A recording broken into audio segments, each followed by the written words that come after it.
Okay, Assalamualaikum and good day everyone. By the way, I am Rahima Datumanong Bashir and my qualification is bread and pastry production in C2.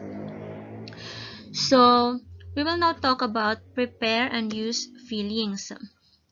And we are talking about fillings in cakes.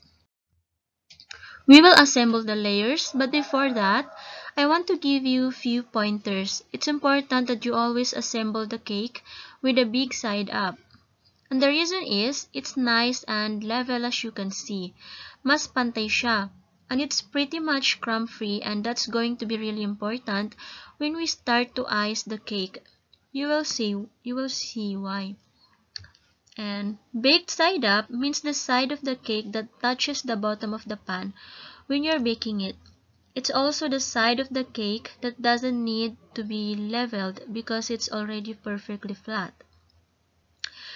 So, di ba pag binibake natin yung cake, ang gagawin lang natin is babaliktarin natin yung pan para makuha natin yung nasa bottom ng cake.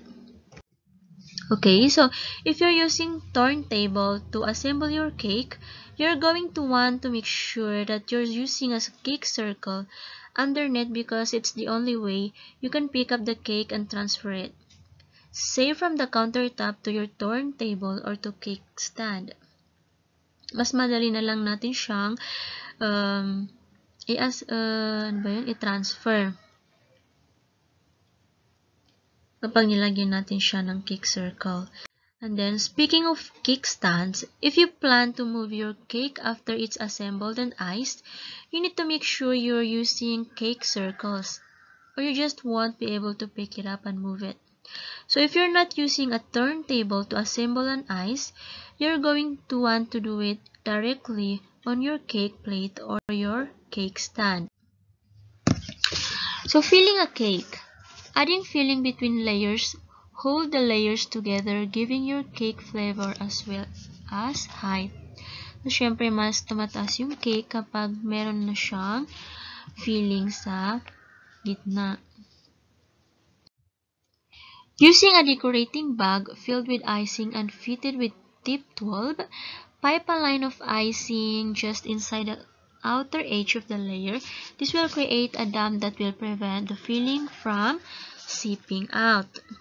Hindi matatapon ang filling. So, ilag lang natin siya sa gilid. If may hindi pantay sa pagkakalagay mo ng icing, pwede mo namang ulitin, di naman mapapansin. So, depende na lang yan sa diskarte, no? Pwede mong kapalan yung icing. Pero wag masyadong ilagay sa pinakagilid dahil baka mahulog naman ang ating icing. So, pwede kayo gumamit ng turntable, pwede gumamit ng kamay, ikot-ikot mo na lang. Okay, so, pag wala kang turntable, sariling sikap na lang, no? Pwede mong ikot-ikutin na lang yung cake circle gamit ang yung kamay. Okay? So, buttercream is a classic filling choice, but you might also consider trying one of our other favorites to add extra flavor to your cake. So, this is buttercream. Buttercream is made by creaming butter and powdered sugar, often with a little vanilla extract for added flavor. So, yan yung mga ginagawa namin palagi itong buttercream. Kasi maraming may favorite sa buttercream. Okay, so you want to make sure that your filling is at the same height over your dam icing. Because as you stack the layers, you want to make sure it continues to stay even all the way up. Adding filling between your layers together and also creates a really great flavor and height to your layer cake. Use sweeping motion with angled spatula and want to make sure that it's really level all the way across the top of the cake. So, syempre, gagamitin natin sa pag-fill ng cake ay spatula. Hindi tayo pwedeng gumamit ng kutsilyo or hindi tayo pwedeng gumamit ng mga kutsara. So, kailangan alam natin yung mga proper tools na kailangan natin gamitin sa pag-fill ng cake. Okay? So, place the next layer. Place the next layer on top, making sure it is level. The weight of the layer will cause the circle of icing to expand just right. Place the top layer leveled side down so the top of the cake is perfectly smooth and level. Yan yung dahilan kung bakit kailangan is katamtaman lang yung laki ng ilalagay natin ng icing. Kasi pag nasobrahan naman, baka matapon yung icing or baka maging pangit na yung ating cake.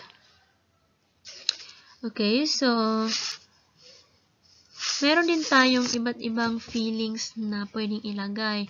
Pwede kang maglagay ng strawberry fillings, chocolate fillings, yung favorite ko, or yung buttercream fillings.